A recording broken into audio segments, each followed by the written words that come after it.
গেছিস, বড় বড় কথা বলতে শিখেছিস, অনেক বড় হয়ে গেছিস। ছেলেকে মারছো কেন? কি হয়েছে? বেয়াদব ছেলেকে বলেছি যে ভালো করে পড়াশোনা কর, ভালো বউ পাবি। ভালোই তো বলেছো, সমস্যা কোথায়? বেয়াদব ছেলে বলে বাবাও তো অনেক পড়াশোনা করেছে, কোনো লাভ পাইনি।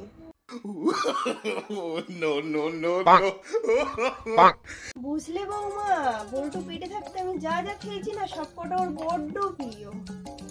বুঝলেন শাশুড়ি মা, সিগারেট মদটা যদি একটু কম করে খেতেন তাহলে খুবই ভালো হতো। বৌমা একটু আসি, একটু আসি। ম্যাডাম 20 টাকা দিন না, কফি খাবো। কফি তো 10 টাকায় পাওয়া যায়। না ম্যাডাম, সাথে গার্লফ্রেন্ড আছে তো তাই। ভিখারি হয়ে আবার গার্লফ্রেন্ড বানিয়েছো? না মানে গার্লফ্রেন্ডই আমাকে ভিখারি বানিয়েছে। কি হয়েছে তোমার, কি হয়েছে? ব্যথা করছে, অ্যাম্বুলেন্সে ফোন করো, অ্যাম্বুলেন্সে।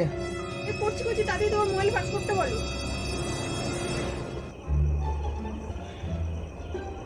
না থাক, এখন একটু ঠিক আছে। দেখো আমার চুলটা কত স্মুথ আর সিল্কি হয়ে গেছে। আমার একটা কবিতা মনে পড়েছে তোমার চুল নিয়ে, বলবো? কি বলো?